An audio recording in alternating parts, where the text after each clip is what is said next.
Anda kembali menyaksikan Profit dalam segmen Sustainable Futures bersama saya, Sarah Ariyanti, dan kita akan melanjutkan perbincangan kita bersama dengan Bapak Rio Kristiawan selaku CEO dan juga co-founder Pagat Usaha Makmur. Oke, Pak Rio, mungkin kita bisa lanjutin begitu ya. Mungkin saya juga pengen tahu gitu ya, mungkin pemirsa CNBC juga ingin tahu apa sih sebenarnya peran yang bisa dilakukan oleh Pagatan Usaha Makmur gitu ya dalam mengembangkan ekosistem carbon trading di Indonesia. Pagatan Usaha Makmur ini adalah perusahaan yang berbasis tadi dengan reforestasi. Dan untuk pengembangan kami akan mengembangkan perdagangan karbon selain reforestasi yang berbasis nature based solution seperti biochar gitu. Lalu dalam prosesnya kami berbasis pada CCB untuk mengenerating VCU kami. Misalnya dalam konteks climate gitu, kita turut yang tadinya penduduk menebang, sekarang kami menanam gitu. Kemudian konservasi, kita bekerja sama dengan BNF, Borneo Nature Foundation, untuk mengkonservasi atau menghitung orang hutan gitu ya, orang hutan. Lalu community itu kami bekerja sama dengan Dompet Duafa gitu untuk melakukan kesehatan dan pendidikan gitu ya, memberikan fasilitas kesehatan dan pendidikan. Karena apa? Sebelum kami memulai proyek ini, semua proyek memang harus didahului dengan yang namanya FPIC dan SAE, Social Impact Assessment. Misalnya, apakah penduduk di daerah sini apa yang dibutuhkan? Apakah air bersih? Apakah pendidikan? Apakah lapangan pekerjaan gitu? Misalnya kalau sedikit bercerita, dulu ketika kami memulai proyek ini, tingkat pengangguran cukup tinggi, kemudian kebutuhan air bersih cukup tinggi, sehingga kami mulai mendampingi masyarakat karena tujuan kami adalah good livelihood tadi ya. Membentuk good livelihood, sehingga sekarang ada beberapa koperasi binaan kami seperti sekarang sudah memproduksi dan sudah dijual gitu ya. Ada kopi, ada keripik, dan seterusnya. Kemudian biodiversity kami sudah mengidentifikasi dan bekerja sama dengan BKSDA mengkonservasi beberapa satwa seperti orangutan, kemudian menggunakan teknologi kamera trap gitu ya.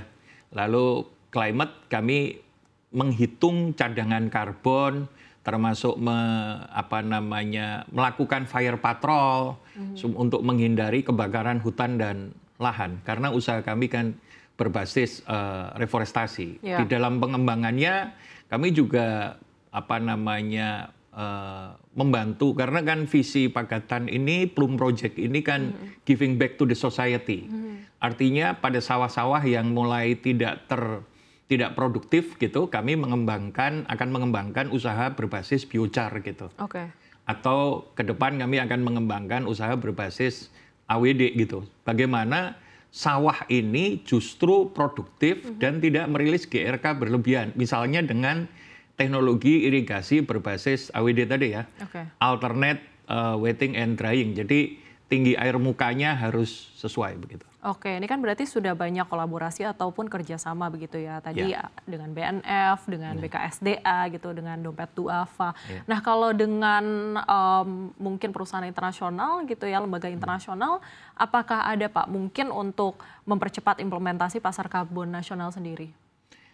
Dengan lembaga-lembaga internasional kami melakukan kajian-kajian begitu, bagaimana, karena sampai saat ini kan pasar perdagangan karbon belum dibuka.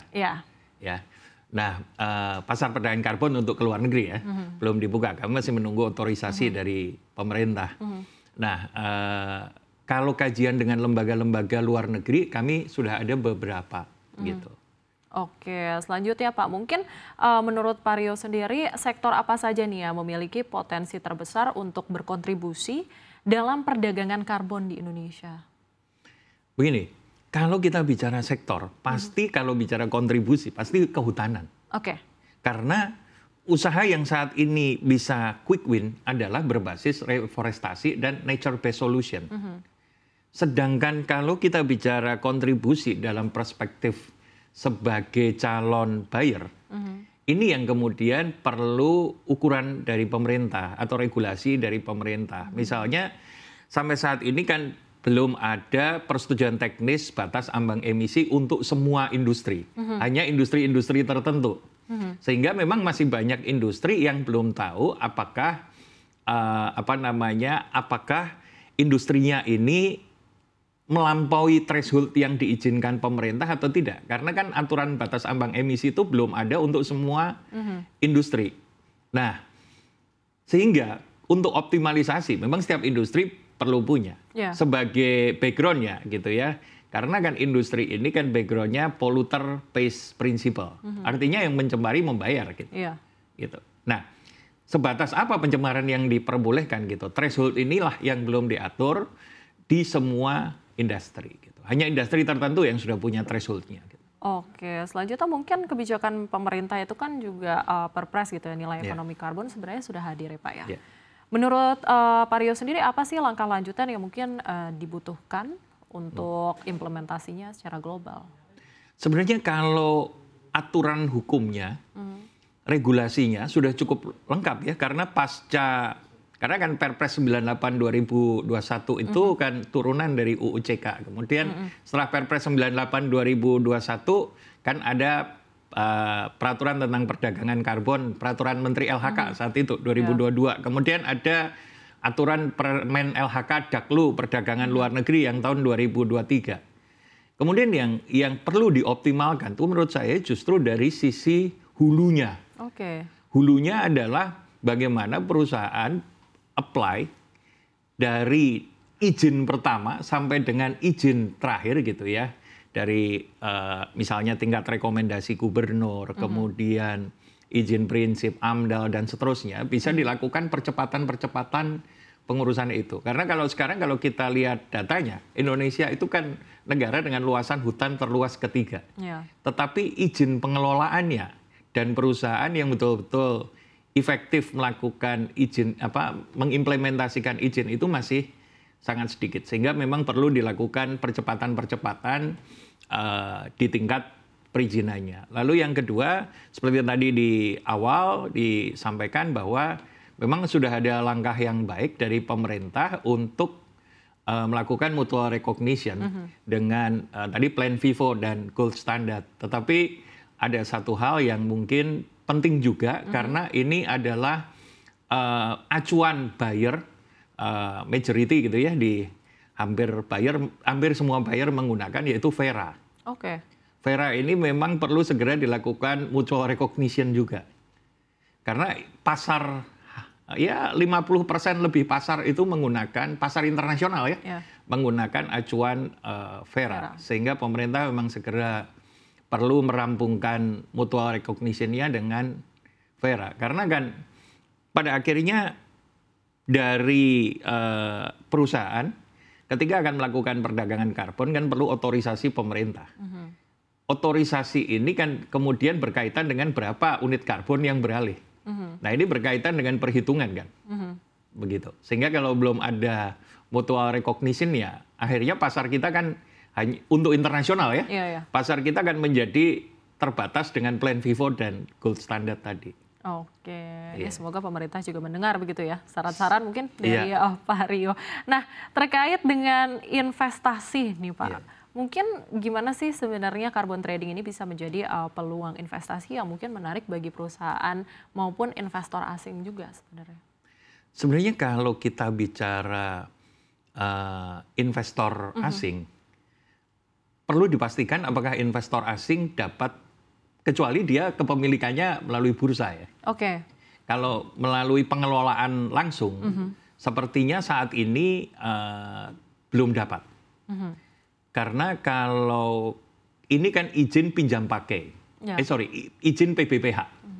Nah, kalau ditanya seberapa menariknya, ini menarik. Kenapa? Karena hanya berbasis konservasi.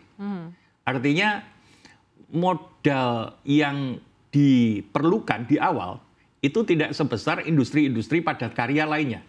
Itulah kenapa tadi saya katakan quick win. Quick win itu adalah modalnya tidak besar, efeknya besar. Ya. Kalau kita bicara skala padat karya. Tapi tentu yang harus dipikirkan para investor atau calon investor adalah industri ini perlu waktu panjang untuk mendapatkan pembiayaan dari perbankan maupun dari lembaga-lembaga pembiayaan. Karena sifat pengelolaannya ini adalah izin dari negara, bukan sertifikat. Sehingga ketika kita bicara proses komersial tentu akan terkendala di situ. Tetapi kalau kita bicara modal di awal, quick win, dan ini harus dijalankan oleh investor yang punya semangat membangun seperti kami.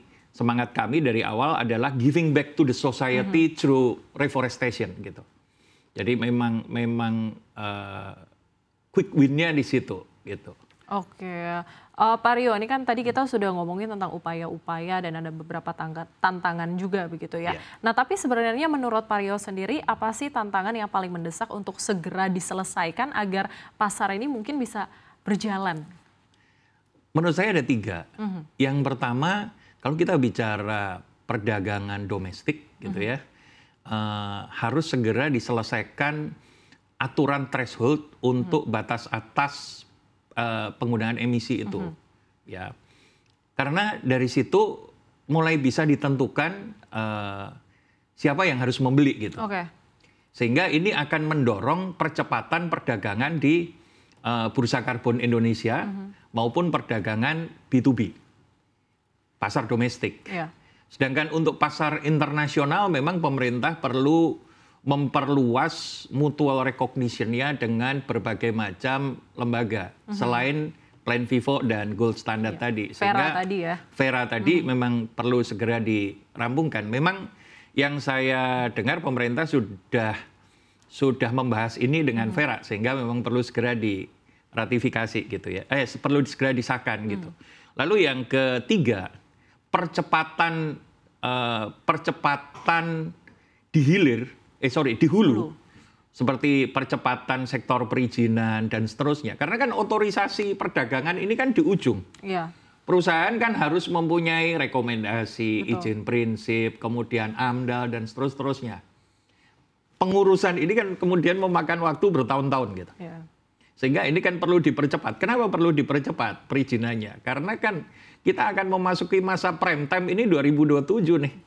Udah 2 tahun lagi ya Pak? Udah 2 tahun lagi nih, 2027. Sayang gitu, karena kalau hulunya kita terhambat, kita akan kehilangan potensi perdagangan karbon yang demikian tinggi, yang akan bisa mensupport APBN negara, yang demikian besarnya. Itu yang pertama kalau kita bicara konsep APBN. Kalau kita bicara konsep ekonomi makro, ini quick win tadi, mengurangi mengurangi tingkat pengangguran, menciptakan lapangan kerja, dan seterusnya. Oke, selanjutnya mungkin saya ingin bertanya juga nih Pak tentang kolaborasi. Sebenarnya bentuk kolaborasi strategis yang ideal antara perusahaan seperti Pagatan Usaha Makmur dengan pelaku industri lain dalam mendukung carbon trading itu seperti apa sih Pak? Sebenarnya ketika kita bicara dengan pada konsep yang kami terapkan itu konsep koopetisi, bukan kompetisi. Karena koopetisi misalnya kalau kita bicara dengan stakeholder gitu ya, koopetisi itu ya bisa seller and buyer, dua-dua saling membutuhkan. Bisa juga koopetisi misalnya antara tadi Plan Project dengan BNF, dengan Dompet Duafa. Kemudian kita sebagai mitra pemerintah, misalnya dalam rangka menjaga karhutla, kompetisi ini kan mutualisme. Dua-duanya diuntungkan gitu. Misalnya kalau tidak terjadi kebakaran hutan ya pemerintah senang, perusahaan juga senang, kandungan karbonnya tidak berkurang. Kemudian kalau misalnya pada konteks dengan stakeholder lainnya, misalnya dengan Dompet Duafa, kami memiliki misi yang sama gitu ya, giving back to the society. Jadi memang model-model kompetisi yang harus kerjasama itu harus berdasarkan kompetisi. Karena pada akhirnya industri ini adalah industri global. Yang kita membutuhkan stakeholder lain untuk survive di industri ini. Oke, Pak Rio, mungkin ini akan menjadi pertanyaan terakhir saya untuk Bapak di hari ini ya. Mungkin bagaimana Pak Rio sendiri melihat masa depan carbon trading di Indonesia? Apakah bisa menjadi motor penting bagi transformasi menuju ekonomi hijau dan juga berkelanjutan, Pak? Sangat optimis. Oke. Menurut saya sangat optimis, kenapa? Karena ini industri padat karya yang dengan cepat kita bisa jalankan, dengan cepat kita bisa operate, dampaknya cepat, sehingga ini bisa berdampak pada ekonomi makro dan ekonomi mikro bagi Indonesia. Sehingga memang sektor perdagangan karbon, khususnya yang berbasis reforestasi, ini memang perlu untuk menjadi concern semua pihak, perlu menjadi perhatian regulator, dan sehingga dengan demikian para pelaku industri dan masyarakat bisa mengembangkan. Iya, semoga ini tantangan-tantangan yang tadi sudah dia bilang sama Pak Rio ini bisa segera terselesaikan, agar mungkin ini bisa segera terrealisasi ya Pak Rio ya. Baik, terima kasih Pak Rio, CEO dan co-founder Pagatan Usaha Makmur yang sudah bergabung bersama CNBC pada hari ini. Sehat dan sukses selalu, Pak Rio. Terima kasih.